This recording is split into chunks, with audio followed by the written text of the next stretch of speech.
This call is now being recorded. All right, guys. So appreciate you guys being here. All right, let's start it off. Let me go here. So, welcome to Ignite Fitness Coach's Corner. This is Coach Alex, and today we're talking about one of the most misunderstood and absolutely crucial topics in fitness: nutrition and macros. Specifically, how to determine the right balance of macronutrients, protein, carbs, and fats, whether you're trying to lose weight, maintain your current physique, or pack on muscle. On top of that, we'll be diving into the top 5 most common diets out there, like keto and vegan. And I'll explain how you can adapt to these approaches to your specific fitness goals. We'll also look at the most common pitfalls and the way to supplement those gaps, all right?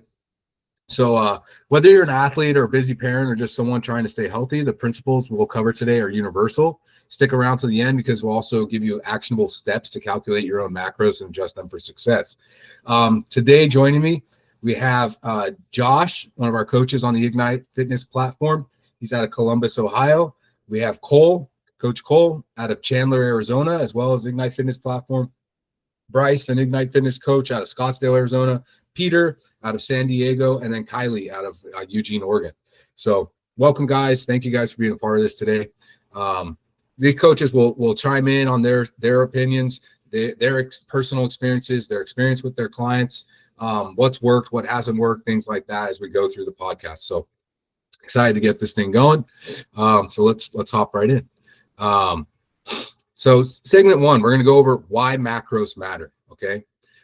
Imagine your body is like a high performance car. To keep it running optimally, you need the right type of fuel in the right amounts. That's what macros are. They're your fuel. When you start looking at food like that and fuel and energy, like your entire diet will change. I promise you. That's my own personal experience. When you're not eating for pleasure, you're eating for fuel and its purpose, your entire diet will change. It makes it a lot easier. That's a mental thing that we have to kind of overcome. Protein builds and repairs the engine. Carbs fuel your performance, and fats keep all the internal systems running smoothly. So those of you that are newer to this, like what are macros in general, right? Protein is essential, right? Protein is one of them. It's essential for muscle repair and recovery. Think chicken, fish, tofu, eggs, protein powders. We want to aim really based off like grams per body. Like, so if you're going in kilograms, for those over using the metric system, it's about 1.6 to 2.2 grams of protein per kilogram. If you're going pounds here in the US, you're looking at anywhere from like 0.8 to 1.2 grams of protein per pound of body weight when you're trying to build muscle, right? You want to maintain muscle. That's the amount of protein that we're going to take. The other one we got is carbs. Carbs are the primary energy source, especially for workouts. They power your runs, your lifts, even your brain. Examples would be like sweet potatoes, rice, oats, and fruits. Also, you can get good amount of carbs from vegetables as well. Yeah, for carbs, like that's a tricky one because there's fast digesting, there's quick complex, there's slow digesting, there's different types of carbs. But we're going to talk about these healthy carb sources and like where you can get them from and which ones to utilize. Fats help regulate your hormones and support cell function. Good fats include avocados, olive oil, nuts, and seeds, right? So we'll talk a little bit more about that as well. To optimize performance and recovery, balance is key, right? For example, if you're on a high protein, low carb diet like keto, you might feel sluggish in high intensity workouts. Conversely, if you're eating too many carbs and not enough protein, you're going to struggle to build muscle, right? So finding your body and how it works and what fuels your engine is kind of the most important thing. And really it's an experiment, right? Us humans, we're all very similar, but we're all very different, right? So like I'm going to be able to digest carbs differently than maybe Coach Peter or Coach Kylie, right? I'm going to have to kind of tweak my macros, see what works for me, what gives me a good amount of energy, what helps me build muscle while maintaining weight or losing fat, right? So it's kind of a science experiment. You're going to kind of tweak it a little bit. It's going to be different for everybody. All right. So let's start with how to calculate your macros, right? Let's go over that a little bit. Now that we have an understanding of what macros are, our coaches have different backgrounds, from athletic backgrounds, football, baseball, all different sports, right? We have bodybuilders in here today as well. I want to talk to one of our coaches, Coach Peter, right? Coach Peter's out of San Diego. And this guy's a badass bodybuilder, right? I've seen him. He's gotten super lean. He's done what the magnificent thing that bodybuilders do, where they put on muscle and then they lose fat and they shred down, and their diet just has to be impeccable to get to this single digit body fat percentage, right?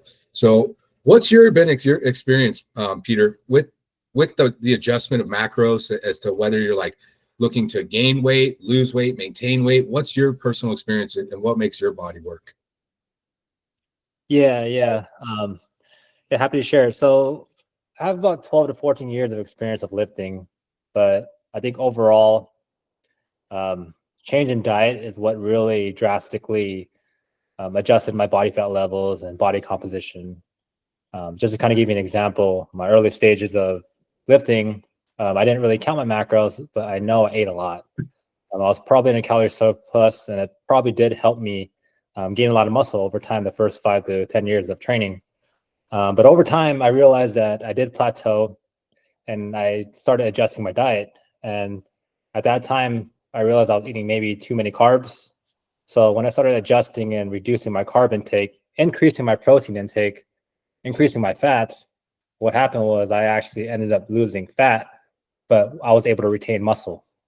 Right. And with that being said, that kind of started the journey of me getting into bodybuilding, because I was able to retain muscle, maintain a lean physique, and get as shredded as I can. But Right on. overall, just to stay at a good balance, I really had to monitor my carb intake, because you can't be on low carbs for too long.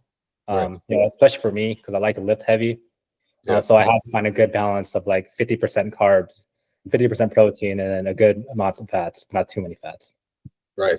Yeah, that's so true, right? Is finding that balance, right? Because we have a lot of people, and this is just opinions, guys. All of us in here, these are opinions, so everyone's gonna have to come to their own conclusion.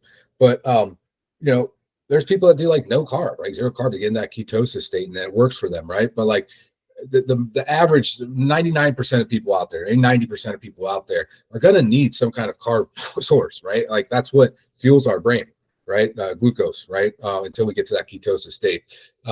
And that's what gives us energy for big lifts. Peter's one of the anomalies, dude. The guy's a bodybuilder. He looks great. Check him out online. You can find him. What's your handle again on IG?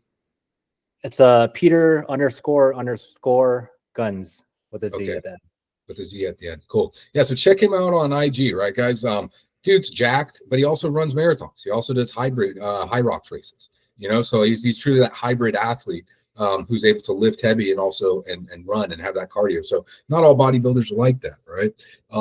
So obviously you know what you're doing, but you need the carbs, you need that fuel source in order to kind of like, sustain that kind of level of activity, right? So it's going to be different for everyone, right? But that's just that there's an opinion from a well-known bodybuilder and all-around athlete, right? So thank you for your opinion on that. Cool. So let's move on a little bit. Let's talk about how to calculate these things, right? So we're going to determine our caloric needs, right? How to calculate your macros. Determine your total caloric needs. Use an online calculator, stuff like MyFitnessPal. In the Ignite Fitness app, we can integrate with Lose It and a couple other sources, right? There's a ton of them out there, but it's very easy to set it up. You're going to find your maintenance calories based on your age, your weight, your activity levels, and your goals. Right. So we have our basal metabolic rate, right? That's where the amount of calories that we burn just sitting around doing nothing. If we were to lay in bed all day, not do a single thing, our body's still going to burn a certain amount of calories, right? Everybody's going to be a little different. We're going to be somewhat in the same area. Then you start averaging in your activity level, right? So let's say, just for instance, your basal metabolic rate is 1,800 calories, right? You're going to burn that every day, no matter what, just being stagnant. But you're lightly active, right? Meaning that you get in, 4,000 to 5,000 steps a day. You're hitting the gym two to three times a week. It's going to adjust your caloric intake overall of like what you would need to maintain that based off of your activity level, right? So let's say that jumps up to, hey, you need 2,200 calories a day, based off your activity level, right? That's the maintain weight. So finding that basal metabolic rate, that baseline is crucial, right? How much do we need? How much are we consuming every day to maintain where we're at? Because now we're going to be able to adjust it and go into a deficit for weight loss or go into a surplus for weight gain, right? Hopefully muscle gain. So now we start breaking down the macros, right? So for weight loss, we set a caloric deficit, about 10 to 20%. Keep protein high to preserve muscles. We're going to have 2 grams per kilogram of body weight, or at least 1 gram per pound, right? We'll go off pounds as well, is a good start. So split the rest between carbs and fat based on your preference. We're going to get not to get too mathematical. I love numbers. I'm going to try to steer away from that. But protein, a gram of protein is 4 calories, right? So that's your, if we're going to go off calories, right? So fat is 9 calories. Protein and carbs, 4 calories. Fat is 9 calories. That's how you break up it within your diet. So for instance, if you have 2,000 calories, we've created that. That's my my deficit that I'm going to be in. I'll be on a 2,000 calorie diet, and I weigh 190 pounds. I want to try to get 190 grams worth of protein, right? I'm going to go on the US metric system here. So I want to try to get 190 grams of protein, meaning that if each one of those grams is 4 calories, I would do 190 times 4, and I would get 760 calories. So 760 of my calories are going to be consumed with my protein, right? So if I said I was at a 2,000 calorie diet, that means that, what is that? 1,430, no, not 30, what is it? 1,240 of my calories remaining are going to come from fats and carbs, right? That's where we can kind of split it up. If fats are 9 calories, right? And let's say I split it up percentage wise, I want to be on like 56 grams of fat a day, pretty low fat intake here. Like maybe I'm really trying to cut that fat down. I would do again the math, 56 times 9. Who's good at math? I'm just kidding. That's 504. So 504 calories are going to be for fat. Okay.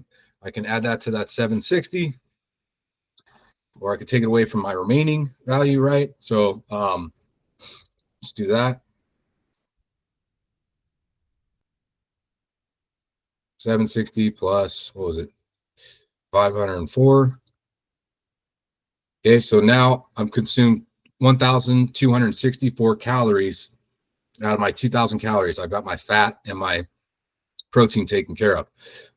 So the remaining calories I have, say I have a 2,000 calorie diet, take that away, minus 1,000 minus 1,264 equals, I have 736 calories remaining. Carbs are 4 calories, right, per gram. So I divide that by 4, and that means I'm going to have 184 grams of carbs, right? So I just broke down my macros. Obviously, you can break that down into percentages, things like that as well. What's great, though, is you don't have to do it old school like that. You don't have to do all the math. There's on these different things like MyFitnessPal and Lose It, there's sliding scale. So you can be like, hey, I want to be at 40% protein. I want to be at 30% fats and 30% carbs, right? You can totally do a sliding scale and see what works for you. Our main goal is to 1 gram of protein per pound of desired body weight. So if you want to weigh 187, we're going to go for a minimum of 187, right, grams of protein, and you can break up the rest accordingly. I hope that makes sense to everyone. Cole, do you have any experience with that? Like, and how does that work? I mean, you're athletic, you're a baseball player. You guys have to fuel yourselves for performance, as well as you're working with performance athletes now. So what's your take on that? Like, as far as like the amount of protein necessary to maintain or build muscle? Coach Cole out of Arizona. It kind of depends between in season and preseason. In season, you're trying to eat almost as much as physically possible. When it comes to baseball, especially when we're looking at like college athletes, they can lose anywhere from 10 to 15 pounds if they're not keeping up with their nutrition and eating what they should. We're looking more towards that 1 gram of protein per pound of body weight. And once we get in season, we're trying to maybe push that a little bit, maybe to 1.5 to 2, just kind of depending on our player. In season, it's just a lot of traveling, a lot of practice, a lot of playing. We're just trying to feed them as much as they can, keep them healthy, keep them on the field. Yeah, for sure. Yeah, because I mean they're so active. You're burning constantly, and they're like, dude, you're traveling, you're under stress, all that kind of stuff, right? So yeah, maintaining that protein. Then also we talked about this earlier, the carbs, right? Like we have a good carb source and fat source. Like it's crucial. We have Coach Bryce also out of Scottsdale, Arizona. What do you got for us, Coach? I'll just build off of Cole and add too. On the baseball side, if you're looking at pitchers specifically, you don't care a whole lot about body composition as a pitcher, right? So you just want to make sure you have enough carbs to perform in the game, and you want to make sure you're getting in enough protein after, so you're able to bounce back for the next start or next outing.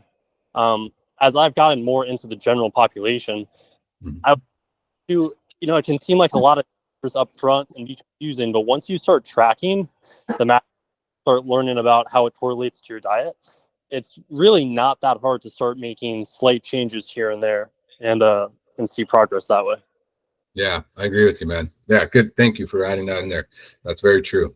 So yeah, obviously, like if we're an athlete, we're training, we're in season, like we're not going to be at any sort of deficit, right? Per se, like we're probably going to be in a surplus because our bodies just needs the fuel. And there's a big thing out there too, guys, is like eat more, move more, burn more, right? It's like the more you eat, the more energy you have to actually move, and the more you'll end up burning. Like they actually have a study that shows that people with the lower body fat percentages actually eat more calories than people with higher body fat percentages. Pretty interesting scientific study and document out there. Good read. So yeah, like when we're active and we're athletes, we're going to be eating for maintenance or for gain, right? In a surplus, just to maintain where we're at. That surplus, obviously, we would gain, but like, we bounce in and out of surpluses and then maintenance depending on our activity level, like all the time. So pretty interesting stuff. So thank you guys for your input on that. Let's talk a little bit about maintenance, right? Let's say eat at maintenance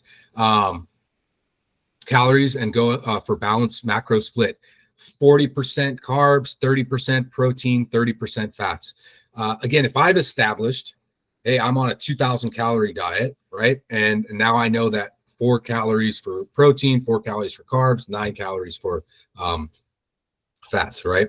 So if I'm like at 40% carbs, what I'll do is I'll take that 2,000 calorie diet that I'm on, right? That's my maintenance level, okay?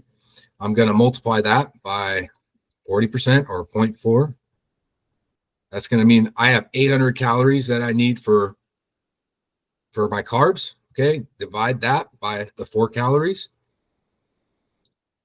And what do you get? 200. So I'm going to eat 200 grams of carbs. If I go for 200 grams of carbs, 40% of my diet is going to be carbs, right? Same thing goes, you do the same formula for protein and fats. Again, we have those sliding scales, which makes it a lot easier, but it's important to know these things as well. For muscle gain, you need a surplus, right? Need to be eating a surplus. Now, I'm going to put an asterisk next to this because there is such thing where it's very difficult the more you get into this, the longer you've been doing it, to lose fat and build muscle at the same time. It is possible, but it's not very easy, especially the further you get into it. There's something called newbie gains, right? And it really depends on the person and like if they previously worked out, if they're brand new to working out, if they used to work out and they let themselves go a little bit, they're coming back and getting into shape, you're going to get what you call newbie gains, right? And that's where it's easy for someone to build that muscle, like there's a thing out there, muscle has memory, right? So it's easier to build that muscle, get it back while losing fat, right? But once you get to a certain level, it does become much tougher. Normally, you're going to be in some kind of surplus, right? Protein surplus, especially in order to gain muscle. You can do that simultaneously losing fat or maintaining based off of your really like you're going to actually, yeah, you'll still be in a deficit, but you'll just be at a high protein. So you'll be like gaining muscle. But anyways, for a surplus, that's usually what we're going to go into to gain muscle. And then we'll do like a maintenance phase or a deficit phase, right? So on the surplus, you need to aim to eat like 5 to 10% more than your maintenance, right? So prioritize protein and carbs. It would be something like a 40, 35, 25 split. So it'd be like, I like to go high protein. you can intermix that with carbs, right? But like I would go 40% protein, 35% carbs, 25% fat. That's going to help give me the energy I need to get good lifts in, to maintain that energy level. You know, if I'm doing high intensity interval training, things like that. The protein's going to be there to repair and help build the muscle. You know, I'm still going to be getting the fat that I need for my body to really like control my hormones and help build up my, as a male, my testosterone, right? Fat has a crucial role in that. So here's an example calculation. Again, if your maintenance calories are 2,000 and you want to lose weight, eat about 1,700 to 1,800 calories.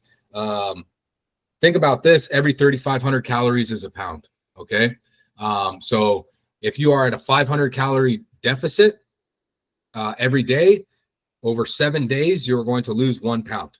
If you're at a 500 calorie surplus every day, over 7 days, you're going to gain 1 pound. Okay, so every 3,500 calories is 1 pound. Where we get those 3,500 calories is crucial, guys. I always tell people this too. You can lose weight and eat cake every single day, all day. In fact, that's all you could eat. You'll be super unhealthy, but you'll lose weight. If you're at a 500 calorie deficit and all you do is eat cake, but you eat 500 calories less than what your basal metabolic rate is or what your maintenance level is, you're going to lose weight. You're not going to be healthy, you know? You're going to be probably pre-diabetic or if not diabetic, but at the same time, you'll lose weight, right? You'll lose. So very interesting the way that kind of works, right? Deficits and surpluses. Let's talk a little bit about popular diets, okay? And let's get to some of the coaches' opinions on this. In segment 2 here, we're going to be breaking down like top 5 popular diets, okay? Now that we've covered the basics of macros, let's talk about how popular diets fit into this framework. Each diet has pros and cons, but they all need proper supplementation and adjustments for optimal results. Let's talk about this ketogenic diet. That's huge. You hear that out there, getting to a place of ketosis, right? This is a high-fat, low-carb diet that forces your body into ketosis, where it burns fat for energy instead of carbs. Right now, our main source of energy is glucose, right? You have about 2,000 calories worth of stored glucose in your body, like your carbs, at any given point, the average person. The average person, I think, I read a document that has said about 30,000, if not more. It might have been like 100,000, guys. I'm gonna have to look at that document again, so please don't quote me on it. Worth of fat stored, right, for energy. So getting to a place of ketosis isn't necessarily bad all the time, and you can get there rather quickly if you aim for it. The pros for this would be it's great for quick weight loss and stabilizing blood sugar levels. Cons: it's challenging to sustain. Peter can probably attest to this. I know some of the other coaches can attest to this. When you're prepping for bodybuilding and you're trying to cut weight real quick, a lot of bodybuilders will get into that state of ketosis, go really low carbs, right? Cuts of fat, and a lot of times we'll cut fats as well. But it's challenging to sustain that, right? If you want to do a quick one, yeah, if you're doing it for a purpose, okay. But like a low carb can limit your energy during high intensity workouts. You guys can feel it, guys. Those of you that have tried to do this before, like when you go to the gym, you feel weak, you know? It's not the best feeling in the world. Your body really has to adjust to it, and you have to be dialed in on it. There's different supplementation you guys can take. You can supplement with magnesium, potassium, and sodium to avoid the infamous keto flu. A lot of that stuff happens. And consider omega-3s like fish oils for your heart health, okay? Any of you coaches have personal experience with this? Trying to get to a ketosis state, or having your clients get to a ketosis state? I don't have any particularly in that, but I will say you kind of see some of the same effects when you start to tax the oxidative system. So if you're starting to do lower threshold cardio, I think you kind of see a lot of the same effects where you transition to burning fat rather than carbs. Yes, I love that you brought that up. That's Bryce, right, Coach Bryce? So, yeah, that's awesome. So what level 2 cardio? That's such a powerful tool, right? So like when you get into that oxidative system, like you're showing that we're not going to pull from our immediate source. Our body's going to do what's most efficient. Our central nervous system is amazing, right? Our body's going to pull from what's most efficient to keep us alive. That's all the central nervous system does all day, every day, is keep us alive. So it's going to reserve our glucose, our carbohydrates, for those quick, like, fight or flight. You know what I mean? So it reserves that. So when you get into that level 2, that steady state cardio, it'll pull from your fat sources, keeping those other fight or flight resources in reserve. So I love that you brought that up. That's super cool. So yeah, you don't necessarily have to get to a state of ketosis in order to just pull from that fat. That's a great point that you brought up. Coach Kylie out of Eugene, Oregon, is going to chime in. What do we got, Kylie? Yeah, I don't have any specific experience with a keto diet as well, but I am a bodybuilder, and like you said, once you get to the end stage of your prep, and you're so low in your carbs and your fats and everything, well, your fats might be higher. I agree that it is hard to maintain, just because like once you're done with that prep, your reverse diet is it's crucial. And if you are not able to do it correctly, your metabolism is kind of, messed up in a way. Correct. Yeah. And the reverse is, it becomes really hard. Yeah, I agree with you. Yeah, your metabolism can get wrecked, and there's so many bodybuilders also that have eating disorders, like because it creates that, like as soon as they're done with prep and they have their show, they'll just go gorge, dude, and just get super satiated, right? Just go fill themselves up, like in it. Yeah, so coming out of that too is very important. Very good point, Kylie. Peter out of San Diego, Coach Peter, what's up? Yeah. Just my take on that. Yep, I definitely totally agree. After doing about 8 bodybuilding shows, reverse dieting is very important. Just from my experience, I usually lose around 15 to 20 pounds at most when dieting for a show. After the show, for my first one, my experience, I didn't really know how to reverse diet. Ended up overindulging on a ton of food, ate more than I should have, drank a lot more water than I should have. Just remember, when you're dieting for a show, you're also going in through a dehydration phase as well too, cutting water. Yeah. After consuming water and food, overnight, I mean, it was mostly water retention, but I still gained about 15 to 20 pounds right back in just one night. So time I've learned that after a show, the diet really isn't over yet. I would say gradually, week by week, start increasing your calories back up 10 to 15% at most. Right. Take it slow. Reverse dieting is important, right? Not just go, okay, I'm done with the show. Let's eat like I used to. For sure. Good points, guys. Thank you guys for bringing that up. Let's talk a little about this one. I really like this one. This is a Mediterranean diet. So description on this will be based on traditional eating patterns of Mediterranean countries, focusing on whole foods, lean proteins, and healthy fats. We know a lot. I think we're all in this meeting today. We're all from America, right? And we currently live in the United States of America. And we have a real problem with processed foods, right? And other countries seem to have a little more dialed in, particularly the Mediterranean, right? This is the way we all should eat, in my opinion, right? Whole foods, lean proteins, and healthy fats. If we can eat that 85 to 90% of the time, you're going to see the longevity and quality of life skyrocket in this country. Unfortunately, we really tend to go for the quick fix too out here, right? With the fast food and everything else, the quick lifestyle, the competitive lifestyle. Yeah, so it's a little tough, right? But slowing it down and taking the time to eat these whole foods, lean proteins, and healthy fats, and meal prepping beforehand, I think is super crucial. Pros to this, it's an anti-inflammatory. It's super heart healthy. People in Mediterranean areas, they just statistically live longer lives, right? Than we do here in the U.S., which is kind of sad if you think about it. There's different supplementation for those in less sunny climates. Vitamin D can always help, right? Vitamin D is a very important source that we get. Josh out of you're in Central Ohio, Columbus, Ohio. You can attest to this. Vitamin D. Let's talk about that, because believe it or not, everyone, when they think of cloudiness, they think of Seattle, Washington. You think, oh man, it's cloudy. Ohio actually has more cloudy days.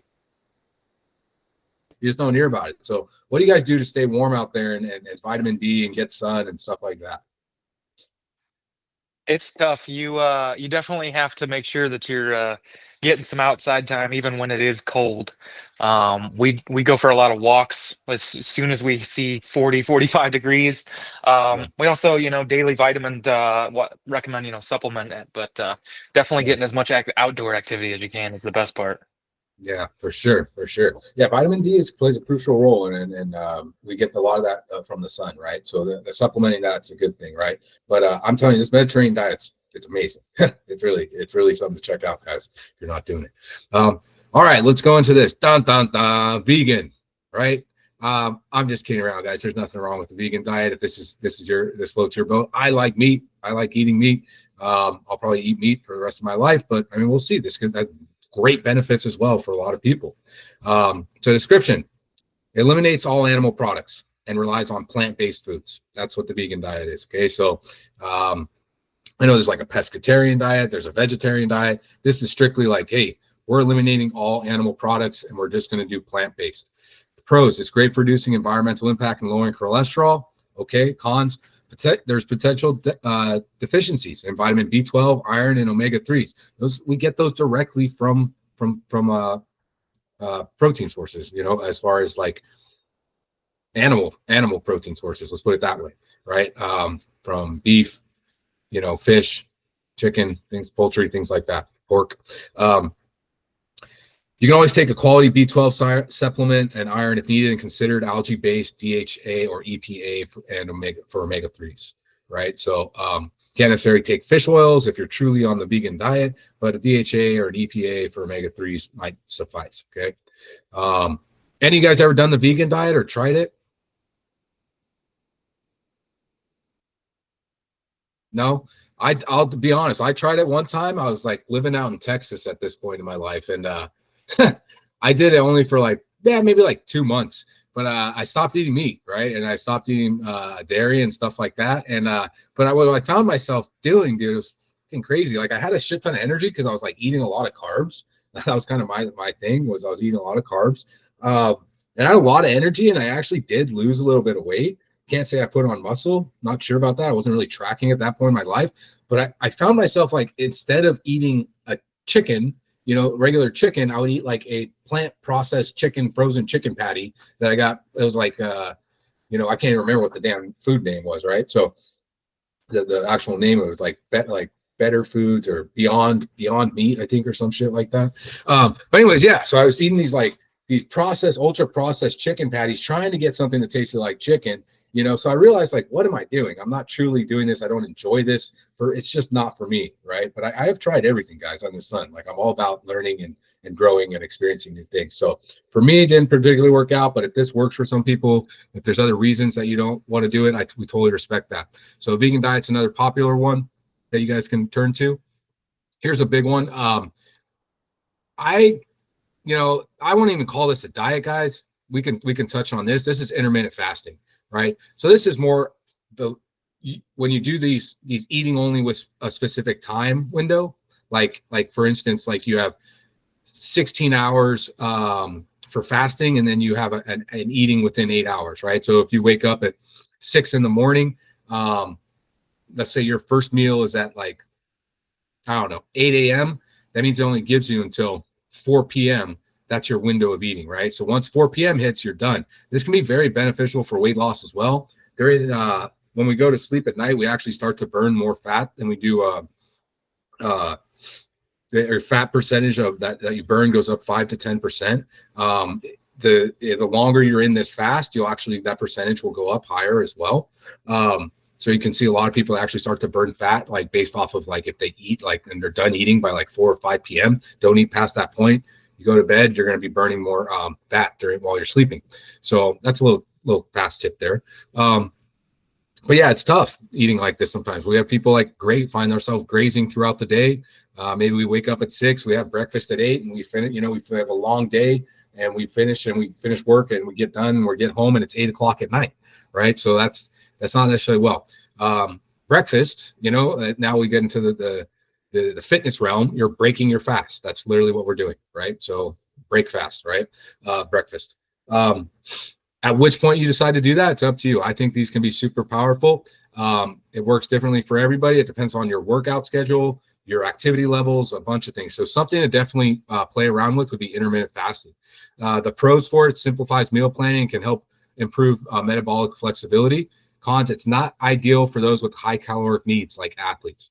right? So in order to get the calories and the macros you need within like a 6 to 8 hour window is very tough.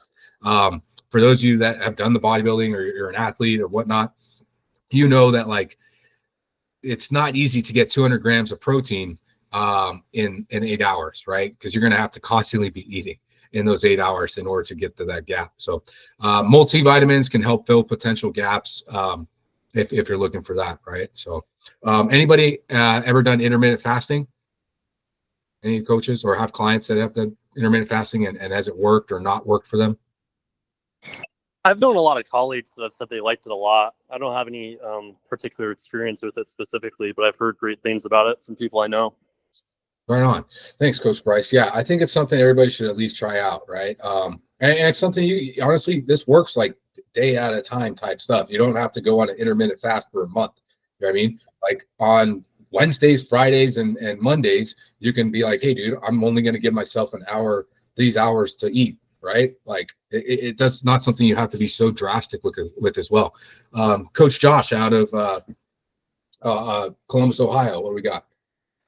I've given it a shot myself, and you're really correct on it's really hard to get everything in within those time frames, and I think that's what makes it unsuccessful for a lot of people is you're just cramming so much food and so much fuel into yourself in such a short period of time. It makes it really difficult to sustain.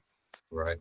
Yeah, I agree with you. Yeah. So again, yeah, something you want to like, hey, try it out, but it's not something maybe that you're going to do all the time, right? But setting up some kind of window, I think is important. And this is a pretty drastic one. So like 16-8 or you got an 18-6, those are drastic intermittent fasting windows. Like 12-12.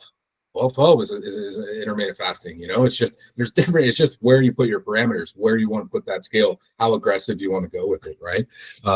So yeah, great point, man. To cram all that food in like an 6 to 8 hour window, it's really tough, especially depending on what your goals are, right? So thank you for that. Let's go lastly, let's just talk about, and there's so many diets we could talk about, guys. We could dive down that rabbit hole, but we're gonna finish off here with the paleo diet. I like this one as well. Its description is it focuses on whole, minimally processed foods that mimic what our ancestors ate. The pros to this would be eliminates processed food, junk foods, right? And promotes nutrient-dense eating. Cons, it restricts grains and dairy. Oh man, that's what I don't like about it. I love dairy, dude. Which can be unnecessary for some people, right? But honestly, if you take grains and dairy out of your diet, guys, it's a lot of people benefit from it. There's a lot of inflammation and other things that happen in the human body for most people that are sensitive to gluten and then also dairy, right? Lactose. So you can consider calcium, right, as a supplement if dairy is avoided. Okay. You can also do hybrid diets, guys. You can do something like a paleo, but include some dairy once in a while, you know, treat yourself. There's all different types, right? So let's keep moving forward. Those are just some of the diets that you guys can check out that have all different types of macros, different scales on macros, things like that. Here's some tips for success as we start to wrap up this episode on Coach's Corner.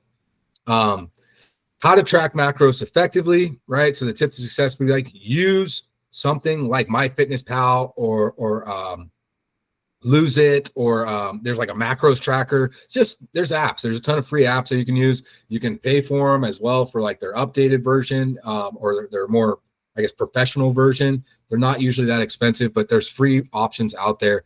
And start by weighing and measuring food until you feel you kind of have a good idea of portion sizes. There's also the palm, fist, thumb method that works pretty well if you guys want to check that out online or check it out on our website, ignitefitness.net. But yeah, so there's different portion control, but weigh out the grams, weigh out the ounces, things like that. Be patient. It might take a week or two to adjust. All right. So don't give up, right? Be patient and just, again, progress, not perfection, right? We're looking to make a little bit of progress every day. Meal prepping. Tip number 2 would be meal prepping. Cook your proteins and carbs for the week, right? For example, grill all your chicken breast, roast your sweet potatoes, steam your vegetables, and combine them differently throughout the week to keep the meals interesting, right? So you can use different sources of protein. You could do different types of vegetables or sweet potatoes. And and mix it up, right? And then weigh it out, and then meal prep. Put it in little like glass containers, store them in the fridge so you're ready to go. Tip number 3 would be for eating out or on the go. Look for meals with clear protein sources like grilled chicken or salmon. I'm not afraid of steak, guys. Go for steak as well. Just kind of know how much fat is in that steak so you can keep that on top of that for your macros. Don't be afraid to ask for sauces and dressings on the side so that you can control those fats, right? Here's a running joke, right? Do you want any salad with that ranch, right? Rather than ranch with the salad. I'll eat a salad if it's drenched in ranch, right? So like if you're really trying to stay on top of this stuff, when you go out, don't order a Caesar salad or a salad with ranch. Be like, hey, yeah, I'll get a salad, but can I get that on the side? So you kind of portion control, right? To be honest, I think oil and vinegar is probably the best bet to go for salads anyways. Adjusting macros over time. Reassess every few weeks. If you're losing weight too quickly or add calories back to preserve muscle. If progress stalls, tweak your carb or fat intake, right? It's not always about just cutting more calories. Sometimes we need to adjust the macros. We could be on the right calories, just the wrong macros. Okay, so adjust your macros. Again, there's this thing out there: eat more, move more, burn more. Okay, so like I'm not saying if you're at 2,300, you need to be at 1,800 calorie deficit. You might actually lose weight at like a 2,700 calorie, right? You think you're in a surplus, but you're actually going to be moving more, which is going to put you in a deficit, right? So you're gonna have more energy in order to move more. So a lot of different stuff there, guys. So we went over a lot in this episode. I don't want it to run too long. I do appreciate all you guys here. So let's recap some key points, and then I'll allow each coach to give us your Instagram handle so people can like and follow your stuff and track you on Instagram. Our key points. So we've covered a lot today: what macros are, how to calculate them, and how to adapt to popular diets like keto, vegan, Mediterranean to fit your goals.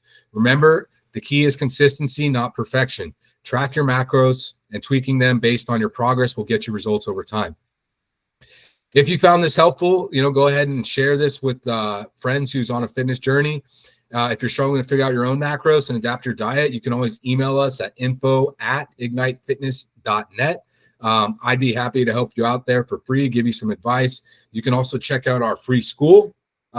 We have a link on that on our website as well. If you want to check us out, you can hop in the free school and have discussions like this in our discussion boards. Next week, we'll be talking about workout periodization, how to structure your training to maximize gains without overtraining. So check that out, guys. Tune in next week. You won't want to miss it. And thank you guys for tuning into the Ignite Fitness Coaches Corner. Stay strong, stay consistent, and I'll catch you next time. We're going to go over each coach here that joined us today. Appreciate you guys being with us. Let's just say, again, your name, where people can find you. Obviously, they'll find you in our school for Ignite Fitness. These are all Ignite Fitness coaches.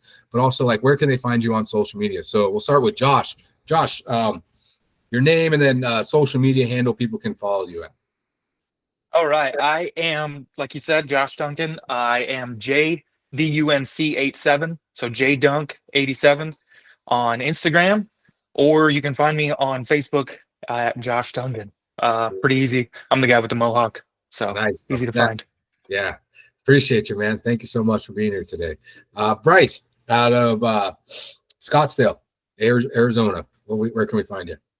Yeah, thanks for having me on today, Alex. My name is Bryce Holmes. You can find me on Instagram at Bryce, BRYCE.wellness. And on there, you can check out my link to the bio site and then check out training or some free resources or whatever you want to do from there.